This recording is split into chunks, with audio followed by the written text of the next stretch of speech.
Ya, kita akan mulai saja langsung. Ya,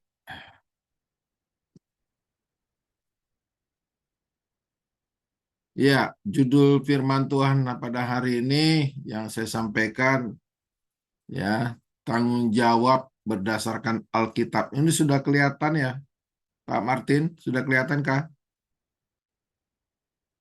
Ya, kelihatan Pak. Oke, ya, tanggung jawab berdasarkan Alkitab. Saya buat ada tiga ya, ada tiga, yaitu berdasarkan tanggung jawab pribadi, tanggung jawab dalam keluarga, dan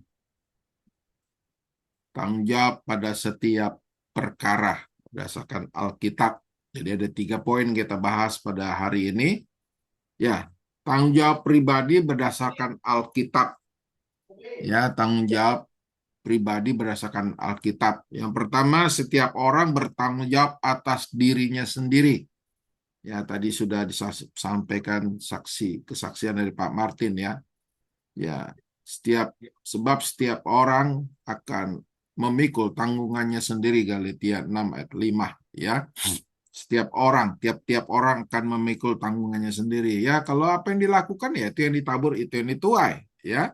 Jadi jangan berpikir kita mau lepas tanggung jawab ya. Kalau tadi kesaksian Pak Martin, ya seharusnya Pak Martin itu bukan hanya dulu di penjara, sudah harus masuk neraka ya. Ya, tapi puji Tuhan, Pak Martin sudah ditangkap Tuhan. Ya, bersyukur setiap hari bahwa bisa menerima berkat dan anugerah Tuhan. Ya, tidak ada seorang pun yang dapat memikul tanggung jawab kita di hadapan Tuhan. Nggak ada. Jadi sebetulnya kita-kita ini termasuk saya dan saudara semuanya bertanggung jawab. Ya, ya. Dan puji Tuhan, Tuhan yang membebaskan kita. Nomor 2, setiap perbuatan akan dipertanggungjawabkan.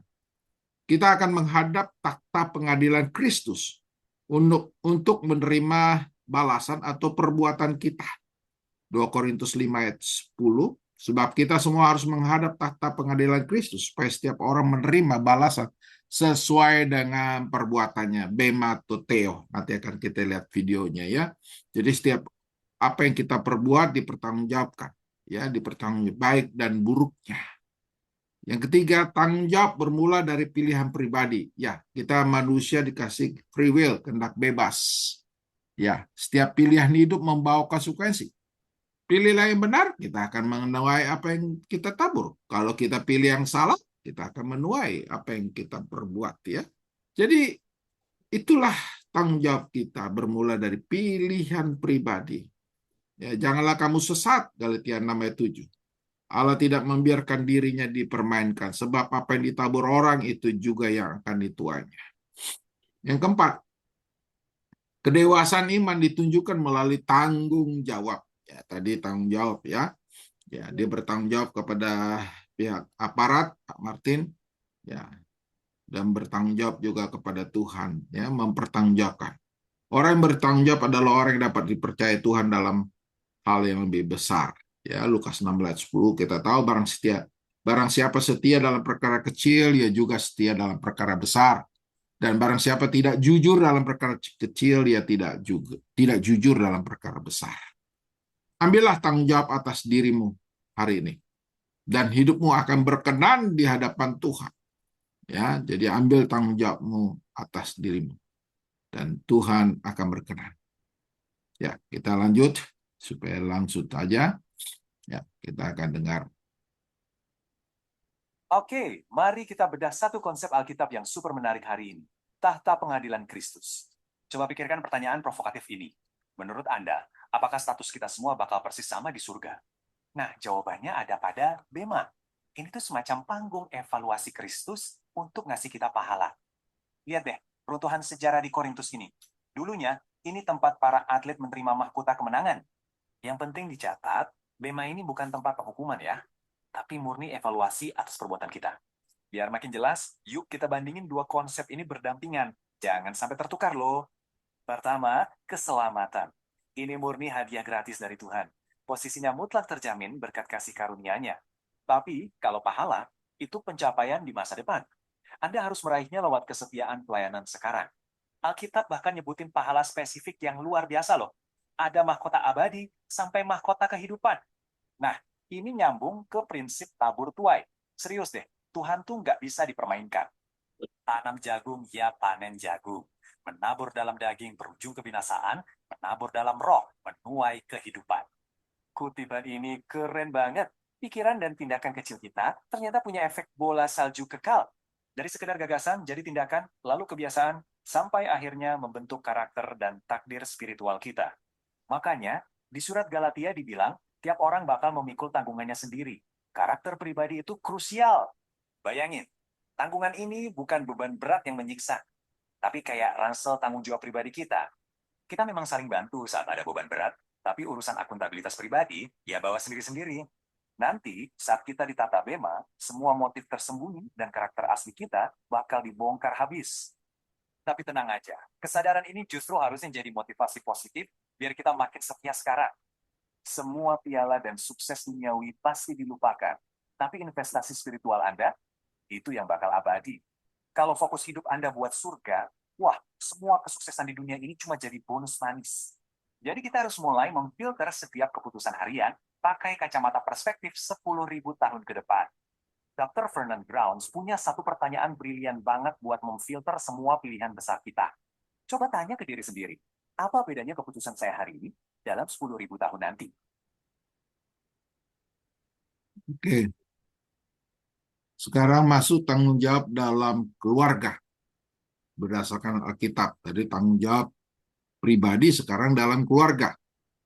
Keluarga adalah ruang lingkup yang Tuhan berikan untuk menguji karakter kepemimpinan dan tanggung jawab seseorang.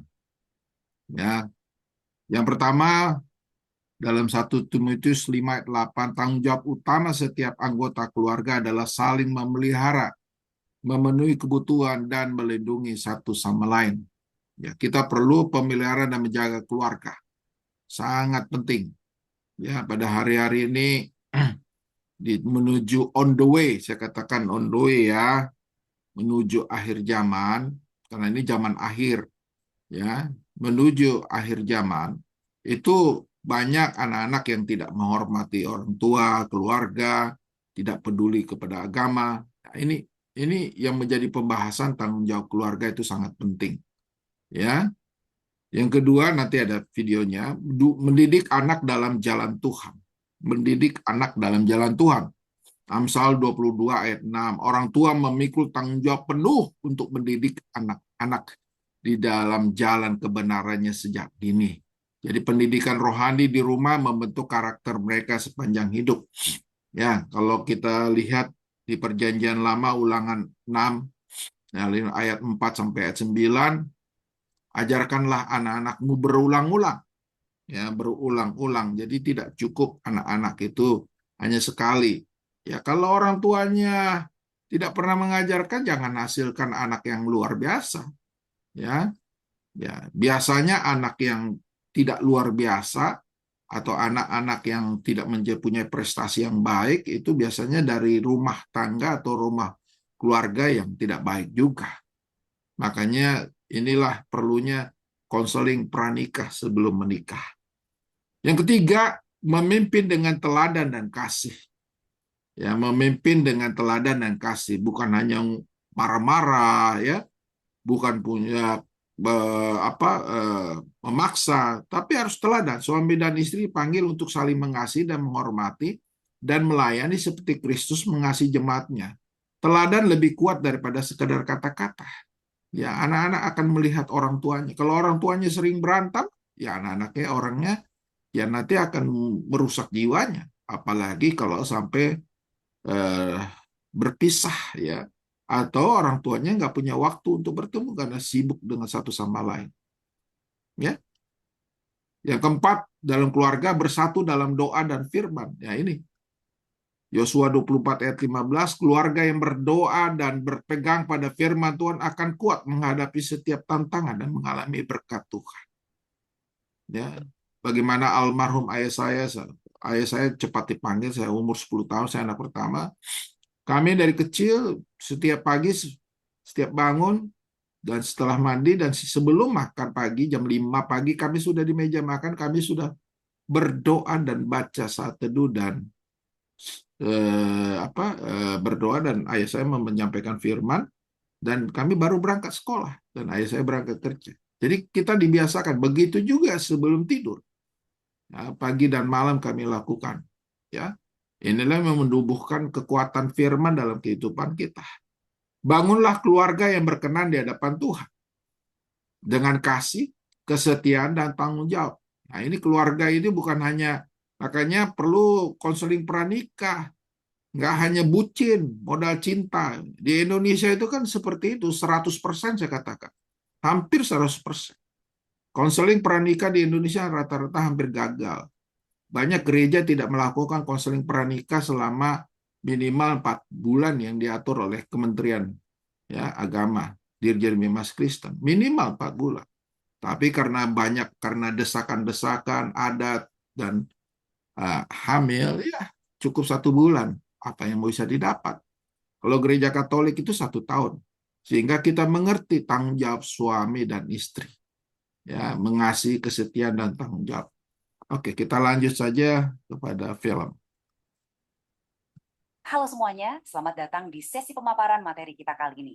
Langsung aja ya, kita masuk ke topik hari ini yang benar-benar luar biasa dan jujur aja, sangat praktis. Kita bakal membongkar cetak biru Alkitabiah dan teologis buat ngebangun keluarga Kristen yang harmonis. Jadi kita nggak bakal cuma ngomongin teori yang ngawang-ngawang, sama sekali nggak. Kita bakal bedah langsung fondasi, struktur, sampai pelindung yang didesain langsung sama Tuhan buat rumah tangga Anda. Kalau Anda pernah bingung, caranya ngarahin keluarga di tengah dunia yang makin hari makin rumit ini, nah pemaparan ini pas banget buat Anda. Oke, bayangkan kita lagi ngebangun rumah. Nah, ini dia urutan kerja kita hari ini. Pertama, kita pasang fondasi lewat konsep gereja domestik. Kedua, kita bahas tugas mendidik iman. Ketiga dan keempat, kita bakal dirikan pilar keluarganya, peran ayah sebagai imam, dan istri Amsal 31. Dan yang terakhir, kelima, kita pasang atap lindungnya, yaitu gimana mengatasi konflik secara alkitabiah. Yuk, langsung kita mulai. Masuk ke bagian pertama, gereja domestik sebagai fondasi keluarga. Nah, supaya kita benar-benar paham keluarga Kristen itu seperti apa, kita harus berhenti ngelihatnya sekedar sebagai unit sosial biasa. Jadi gini, konsep gereja domestik ini berarti keluarga itu dibentuk sama Tuhan buat jadi pembawa utama perjanjian Allah dari satu generasi ke generasi berikutnya. Coba dipikirin, keluarga Anda itu pada dasarnya adalah tempat kudus mini. Disitulah iman pertama kali dirasain, diajarin, dan benar-benar dipraktekin. Rumah itu bukan cuma tempat buat numpang tidur atau makan, tapi cerminan nyata dari kasih Kristus buat dunia ini. Fondasi yang luar biasa kokoh kan? Nah, dari fondasi, kita naik ke bagian kedua. Mendidik iman sebagai tugas utama orang tua. Disinilah orang tua benar-benar bertindak sebagai perwakilan Tuhan di bumi untuk anak-anak mereka. Poin pentingnya di sini adalah menuhin kebutuhan fisik aja tuh nggak cukup. Firman Tuhan itu ngasih tanggung jawab berlapis yang sangat jelas buat orang tua. Pertama, mengasihi anak. Ini bukan cuma soal materi ya, tapi koneksi emosional yang benar-benar tulus. Kedua, memuridkan mereka di dalam Tuhan. Ketiga, dan ini penting banget, ada perintah khusus buat nggak memancing amarah anak atau bikin mereka sakit hati, entah lewat tindakan atau omongan kita. Dan keempat, terus-menerus mendoakan mereka. Ini tugas yang mulia dan harus kita lakuin dengan sangat sengaja. Kenapa sih memuridkan anak itu krusial banget? Amsal pasal 1 ayat 7 ngingetin kita dengan tajam soal ini. Di zaman modern sekarang ini, jujur aja, anak-anak kita gampang banget ditarik sama pandangan-pandangan sekuler dari luar sana. Kalau Anda sebagai orang tua, nggak secara aktif memuridkan anak-anak di dalam Tuhan, dunia yang bakal ambil alih tugas itu. Pasti. Ini tuh ibarat perlombaan, dan rumah Anda adalah ruang kelas utamanya.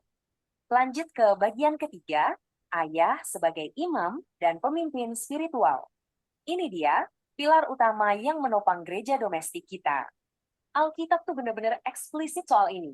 Seorang ayah dipanggil buat jadi gambaran dari Allah Bapa, bertindak sebagai imam di rumah tangganya sendiri. Kalau kita lihat mundur ke sejarah perjanjian lama, kita bakal ketemu tokoh kayak Nuh atau Abraham yang benar-benar narik keluarganya buat jalan di jalan Tuhan. Kualitas iman dari sebuah keluarga itu sangat dipengaruhi sama gimana sang ayah membentuk suasana spiritual, memimpin ibadah di rumah, dan ngebimbing keluarganya ke dalam kebenaran Allah. Tapi, tunggu dulu. Perhatikan peringatan Alkitabiah dari Kolose 3 ayat 21 ini. Kepemimpinan spiritual itu bukan kediktatoran. Sama sekali bukan.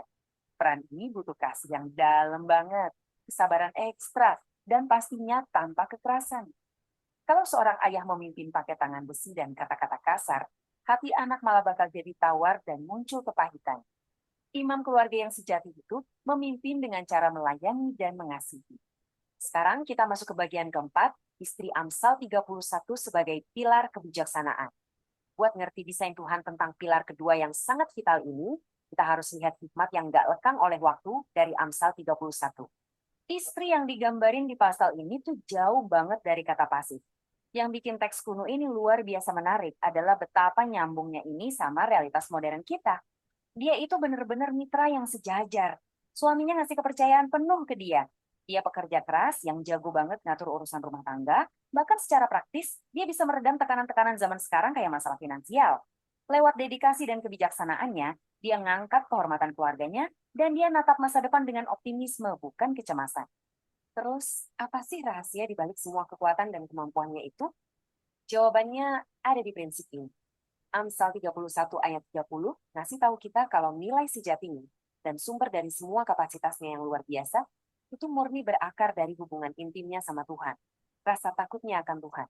Kekuatannya ngalir dari kesadaran kalau setiap hal yang dia lakuin buat keluarga adalah bentuk ibadahnya kepada Sang Pencipta. Nah, coba kita jeda sebentar. Kita kan udah ngebangun fondasi yang mantap, terus mendirikan pilar-pilar yang kokoh juga. Tapi, apa yang terjadi kalau badai konflik tiba-tiba datang? Yuk, kita jujur aja. Bahkan di rumah tangga yang paling taat dan harmonis sekalipun, yang namanya ketegangan, beda pendapat, atau konflik itu pasti bakal kejadian. Itulah kenapa kita bahas bagian kelima, mengatasi konflik dengan pendekatan Alkitabiah. Ini adalah atap pelindung dari catat biru kita yang bakal bikin keluarga Anda tetap aman ngelewatin badai yang pasti datang itu. Coba deh perhatiin perbandingan dua reaksi ini. Biasanya, cara dunia bereaksi waktu ada konflik tuh gini. Pokoknya harus menang argumen dengan cara apapun, menyimpan dendam, ngomongin di belakang, atau malah pasif-agresif didiamin aja. Tapi reaksi Alkitabiah nuntut sesuatu yang benar-benar beda. Firman Tuhan justru nyuruh kita buat aktif ngejar perdamaian dan negur kesalahan secara langsung, empat mata, dengan penuh kasih. Tujuannya apa? Bukan buat menang-menangan, tapi murni buat mulihin hubungan yang retak. Dan di pusat pemulihan itu ada pengampunan. Poin paling krusial dari Efesus 4 ayat 32 itu ini. Kemampuan kita buat ngelepasin hak balas dendam. Kemampuan buat ngampunin anggota keluarga kita itu cuma bisa ngalir dari kesadaran soal seberapa besar kasih karunia yang udah Kristus kasih kita. Ini bukan berarti kita membenarkan perilaku yang salah ya, tapi kita milih buat ngerespons kesalahan itu dengan kekuatan kasih dan anugerah. Terus prakteknya gimana nih? Gampang, mari kita ikutin langkah-langkah praktis buat kedamaian rumah tangga ini. Pertama, bikin aturan dasar komunikasi. Misalnya sepakat nggak boleh teriak-teriak atau ngungkit-ngungkit kesalahan masa lalu. Kedua, biasain buat doa dan ibadah bareng untuk ngebangun fondasi rohani. Ketiga, nah ini krusial banget, orang tua harus ngasih contoh buat cepat bertobat. Kalau Anda yang salah, ya cepetan minta maaf. Emang butuh kerendahan hati yang ekstrasi. Dan keempat, jangan pernah ragu cari nasihat rohani yang Alkitabiah kalau ngerasa konfliknya udah mentok. Pada ujungnya, tujuan dari semua proses yang kita bahas ini bukan cuma biar rumah jadi sepi nggak ada yang berantem. Bukan itu intinya. Tujuan utamanya adalah supaya keluarga kita bisa mendemonstrasikan kuasa Injil yang benar-benar mengubahkan.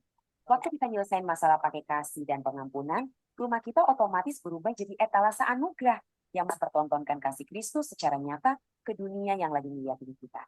Jadi, sambil kita merenungkan lagi seluruh cetak biru ini, dari fondasi gereja domestik, pentingnya orang tua mendidik iman, peran ayah sebagai imam dan istri sebagai pilar yang bijak, sampai praktek pengampunan waktu ada konflik, saya mau nutup pemaparan ini dengan satu pertanyaan yang semoga bikin kita semua mikir.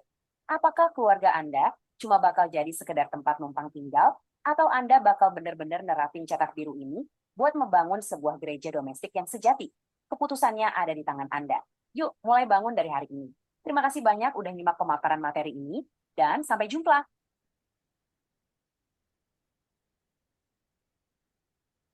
Ya, sebelum ini saya mau katakan bahwa ini penting ya, saya ulang lagi keluarga. Makanya bagi yang belum berkeluarga, jangan karena dia cantik atau ganteng, atau karena apa, kaya, tapi harus betul-betul minta dari Tuhan sungguh-sungguh ya. Jadi supaya tidak terjadi, karena keluarga itu tadi dalam video tadi cetak biru keluarga kudus atau gereja domestik yang menjadikan keluarga kudus, bukan asal cinta, nikah, makan tuh cinta. Halo semuanya. Ya. Sekarang setiap perkara, tanggung jawab pada setiap perkara. Ini yang terakhir berdasarkan Alkitab. Yang pertama tanggung jawab spiritual. Ya, bertekun dalam doa, membaca firman Tuhan dan hidup kudus. Ada 1 Timotius 4 ayat 7 sampai 8.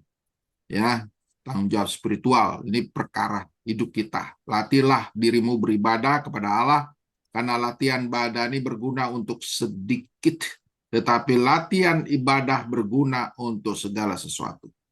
Ya, kesehatan memang perlu, tetapi ibadah itu sangat penting. Ya, bangun pagi sebelum tidur, minimal 2 kali sehari.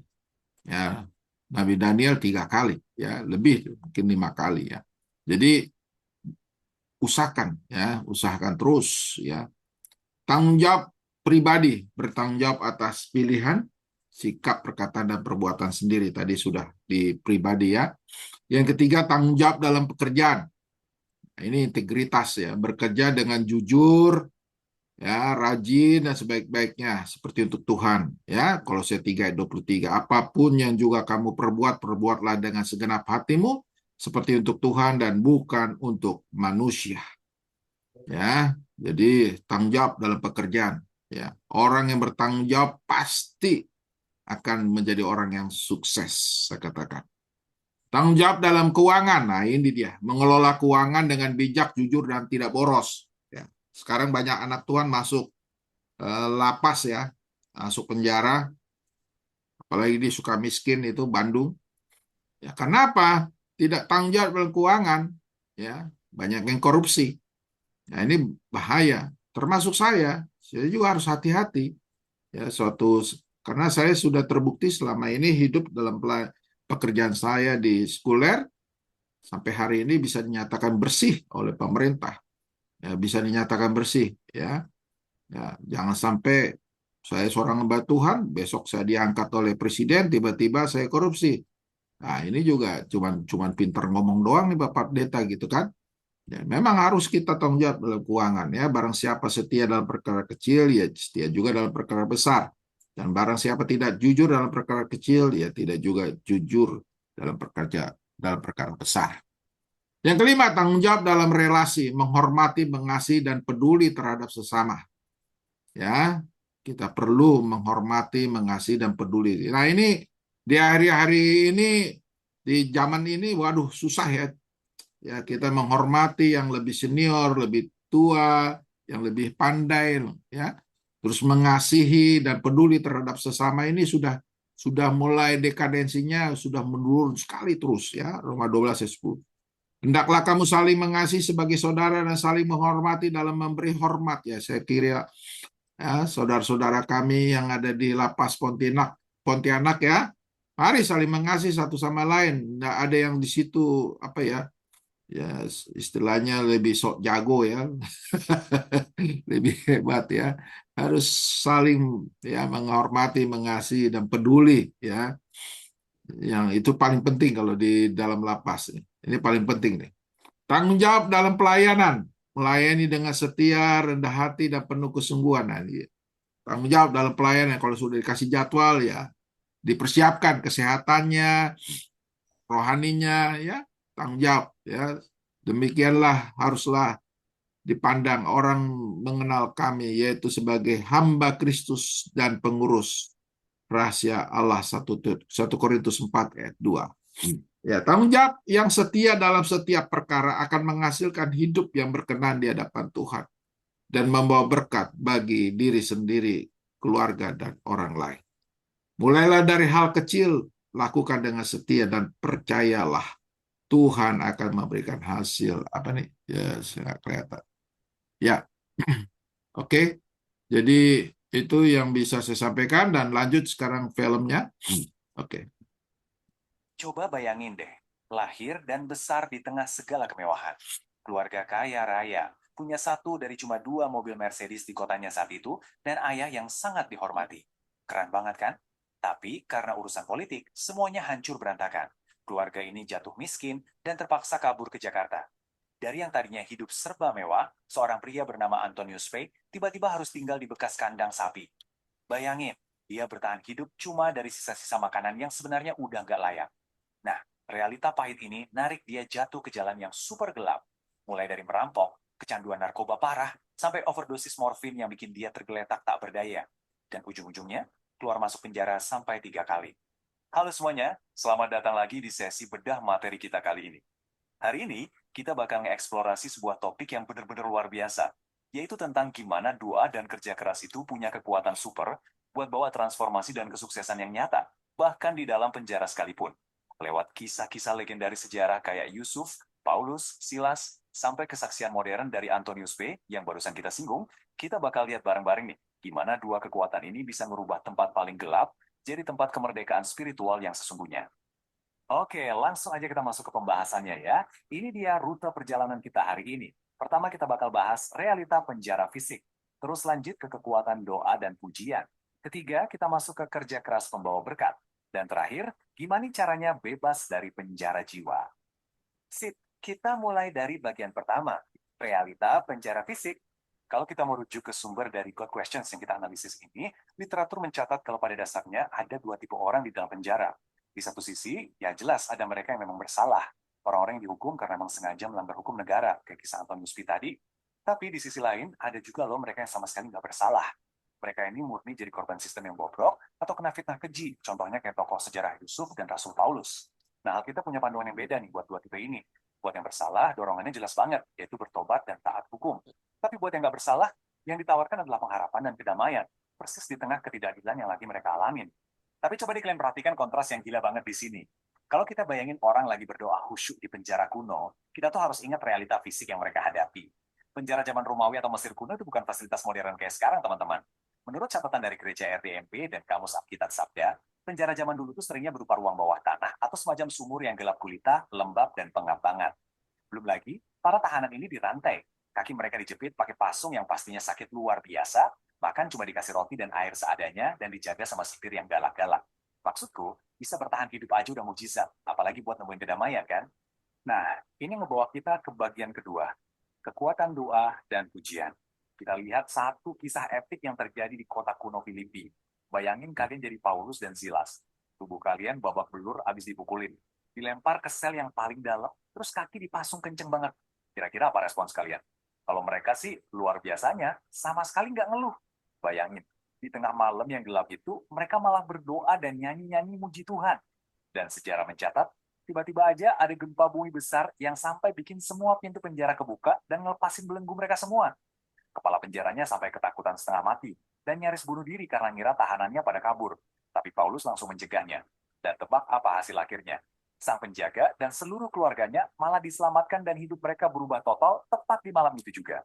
Jadi, poin krusial yang bisa kita ambil di sini adalah sebuah konsep metaforis keren dari pesan gembala RDMB, yaitu di penjara namun tidak terpenjara.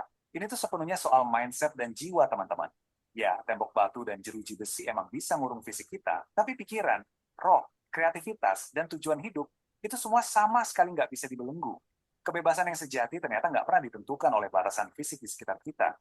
Rasul Paulus ini benar-benar personifikasi yang paling pas buat konsep tadi. Kalian tahu nggak, surat Filipi, yang merupakan salah satu tulisan paling penuh sukacita dari zaman kuno, itu secara luar biasa ditulis sama Paulus, justru dari dalam penjara. Iya, pas dia lagi dirantai. Bukannya meratapi nasib yang nggak jelas, dia malah manfaatin waktunya buat nulis surat-surat yang ngasih semangat ke komunitas di luar sana. Dia benar-benar nolak membiarkan situasinya membungkam suaranya. Dia ngebuktiin secara nyata, kalau jiwa yang merdeka itu bisa nembus termau penjara setebal apapun. Lanjut ke bagian ketiga kita, kerja keras pembawa berkat. Coba kita lihat kisahnya Yusuf di Mesir. Dia ini difitnah habis-habisan sama istri majikannya, terus dijeblosin gitu aja ke penjara, padahal dia 100% nggak bersalah. Jujur aja, kebanyakan orang di posisi dia pasti udah hancur, marah-marah, dan mogok ngapa-ngapain. Tapi apa yang dilakuin Yusuf? Dia malah kerja keras. Dia ngerjain setiap tugas di penjara dengan super tekun dan jujur. Sampai-sampai, luar biasanya nih, sang kepala penjara akhirnya nyerahin seluruh pengelolaan penjara itu ke tangan Yusuf. Wah, benar-benar gila kan? Berkat dedikasinya itu, Tuhan menyertai Yusuf dan bikin semua yang dia kerjain berhasil. Bahkan saat dia ada di balik jeruji besi. Nah, terinspirasi langsung dari kisah Yusuf tadi, Pastor Philip Mantova ngasih rumusan 3 kunci praktis buat kita bisa ngelewatin penjara jiwa kita sendiri. Pertama, temukan harapan di depan. Jangan kelamaan stuck nyeselin masa lalu. Kedua, cintailah pekerjaan Anda. Mungkin sekarang kalian lagi kehilangan pekerjaan impian atau lagi ada di posisi yang serba salah, tapi pasti selalu ada hal yang bisa dikerjain dimanapun kalian berada sekarang kan? Lakuin aja itu dengan sepenuh hati. Dan yang ketiga, cintailah orang-orang di sekeliling Anda. Sama kayak Yusuf yang terus melayani teman-teman sesama tahanan, termasuk si juru minuman, yang pada akhirnya justru jadi jalan keluar buat dia untuk jadi penguasa di Mesir. Dan ini bawa kita ke bagian keempat dan terakhir, bebas dari penjara jiwa. Ini ngasih kita sebuah paralel yang benar-benar menarik antara tokoh kuno dan modern yang lagi kita bahas. Di surat Filemon, ada cerita tentang Onesimus. Dia ini seorang budak pelarian yang langgar hukum dan capnya tuh udah tidak berguna banget lah pokoknya. Tapi setelah dia ketemu Paulus dan kenal kebenaran, dia bertransformasi dong jadi saudara seiman yang sangat berguna, persis kayak api namanya. Dan tahu nggak, hal yang sama persis terjadi pada Antonius Peta. Dari yang awalnya punya masa lalu kelam banget sebagai perampok dan pecandu morfin, dia berhasil berubah 180 derajat jadi ayah dan suami yang dipulihkan secara total. Terus, gimana sih caranya Antonius bisa sampai ke titik transformasi sekeren ini? Semuanya bermula dari satu titik balik yang sangat dramatis. Jadi pas dia lagi di jalan buat ngerampok sebuah toko emas yang udah dia intai sebulan penuh, mobilnya kecelakaan maut dan keseret masuk ke kolong truk. Temannya meninggal di tempat. Tapi Antonius selamat dari tragedi mengerikan itu. Nah, di tengah puing-puing kecelakaan itulah, dia akhirnya mikir keras. Dia mulai berdoa. Dan dengan setengah putus asa, dia semacam menantang Tuhan. Minta dikasih kekuatan supaya dia bisa benar-benar berhenti berbuat dosa. Dan jawaban doanya itu datang lewat satu teks yang sangat spesifik, yaitu Yeremia 7 ayat 3. Ayat ini memerintahkan untuk mengubah tingkah laku, supaya Tuhan bisa berdiam di sana. Ayat inilah yang akhirnya jadi titik balik kesadaran buat Antonius. Dia sadar banget, oh ternyata doa aja tuh gak cukup. Keadaan spiritual di dalam hatinya dan tindakan fisik di dunia nyatanya harus berubah bareng-bareng. Dari situ, dia dengan berani nolak mentah-mentah godaan narkoba gratis dari teman-teman lamanya. Dia mulai kerja keras lagi secara jujur dari nol dan berjuang mati-matian buat membalikin kebahagiaan istri dan anak-anaknya yang selama ini menderita gara-gara kelakuannya. Jadi teman-teman, dari semua materi yang kita bedah hari ini, mau itu dari sejarah kuno atau kesaksian dari dunia modern, pesannya tuh jelas dan konsisten banget. Mau kalian sekarang lagi ngalamin masa-masa berat secara fisik, atau mungkin pikiran kalian lagi terpenjara sama kecemasan, dosa, atau rasa putus asa, kuncinya tetap sama. Jangan pernah biarin dosa ngikat kalian, dan jangan biarin masalah ngebungkam semangat kalian. Kuncinya adalah gabungin doa yang sungguh-sungguh dengan kerja keras yang nyata dimanapun kalian ditempatkan saat ini. Percaya deh, itulah jalan utama menuju kebebasan sejati. Pada akhirnya nih, tembok paling tebal yang sering nahan langkah kita itu ternyata bukan terbuat dari batu, melainkan dari keputusasaan dan kelambaran kita sendiri. Nah, pertanyaannya sekarang buat kita semua, penjara apa sih yang lagi membelenggu hidup kalian saat ini? Dan yang jauh lebih penting, apakah kalian siap buat memadukan doa yang tulus dengan kerja keras tanpa henti buat akhirnya buka kunci sel tersebut? Coba deh dipikirin, dan mulailah berani melangkah ke arah terang. Oke, segitu dulu pembahasan kita kali ini. Sampai jumpa di sesi bedah materi kita berikutnya. Coba bayangin deh. Ya, itulah pembahasan pada hari ini tentang tanggung jawab ya berdasarkan Alkitab, pribadi, keluarga, dan setiap perkara. Kiranya yang menjadi berkat dan saya akan berdoa. Terima kasih Tuhan Yesus, hamba-Mu sudah berhenti berbicara tentang tanggung jawab berdasarkan Alkitab, pribadi, keluarga, dan setiap perkara. Biarlah ini menjadi berkat khusus bagi sahabat-sahabat Kristus yang ada di lapas Pontianak. Berkati mereka dan untuk memahami dan mengerti firman Tuhan. Dalam nama Bapa Yesus Kristus dan Roh Kudus kami telah berdoa. Amin. Amin. Puji Tuhan. Terima kasih Pak Pendeta